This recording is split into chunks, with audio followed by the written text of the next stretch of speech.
Assalamualaikum warahmatullahi taala wabarakatuh. Salam sejahtera bagi kita semua. Saya ucapkan selamat pagi kepada Dr. Muhammad Al-Fatih Suryadilaga, SAG/MAG selaku dosen pembimbing di mata kuliah Al-Quran dan Hadis. Perkenalkan, nama saya Rina Puspitasari selaku mahasiswi pasca sarjana di UIN Sunan Kalijaga jurusan bimbingan dan konseling. Oke teman-teman, siapa di sini yang masih bingung apa itu mahar atau mas kawin dan harus berapa sih saya memberikan mahar kepada istri saya?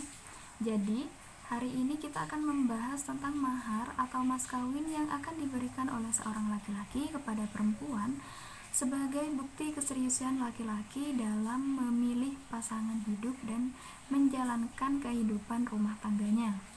Nah, dilansir dari artikelnya Dr. Muhammad Al-Fatih Suryadilaga, SAG/MAG yang diterbitkan oleh Masa Kini, ternyata mahar atau mas kawin itu tidak harus bernilai fantastis teman-teman.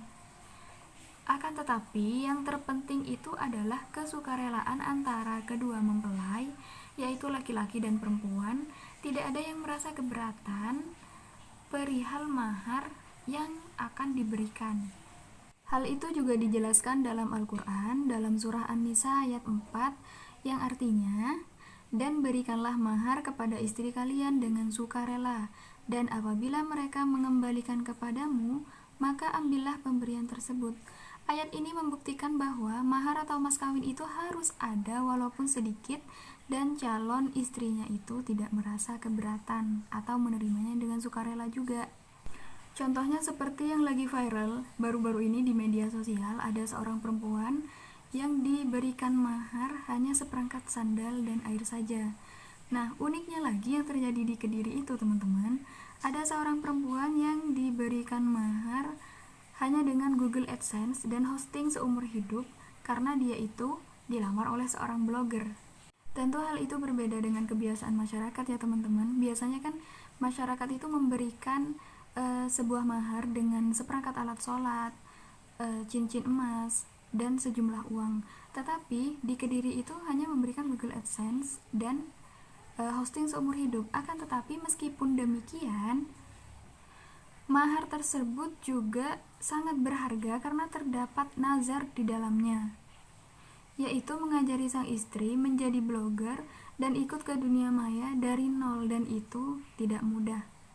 Dan pada zaman Rasulullah pun ada kisah sebuah pernikahan dari Bani Fazarah yang dalam memberikan maharnya itu hanya sepasang sandal jepit saja, dan Rasulullah itu memperbolehkannya asalkan dari pihak perempuan dengan sukarela dalam menerima maharnya tersebut.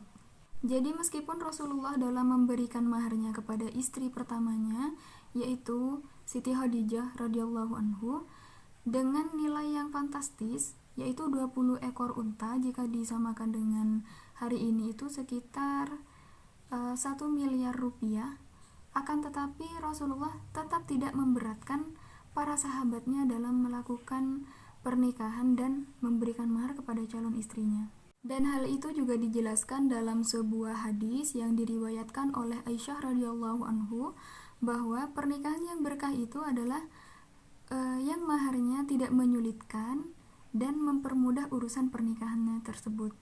Akan tetapi hal ini berbeda di Indonesia. Untuk beberapa kalangan memang ada beberapa yang dalam memberikan maharnya itu sangat mahal. Contohnya seperti di daerah Aceh, Bugis, ataupun Makassar. Nah, di Makassar sendiri itu ada tradisi dalam memberikan maharnya itu sesuai dengan pendidikan yang dimiliki oleh seorang perempuan. Jadi singkatnya, semakin tinggi pendidikan seorang perempuan, maka semakin mahal pula mahar yang harus diberikan oleh seorang laki-laki.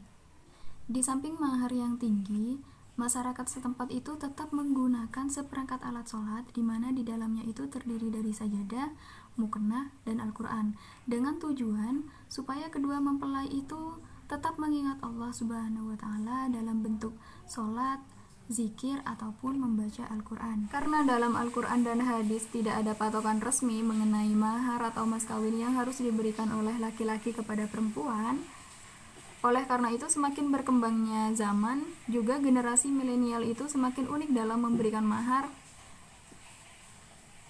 entah dari isi ataupun hiasannya.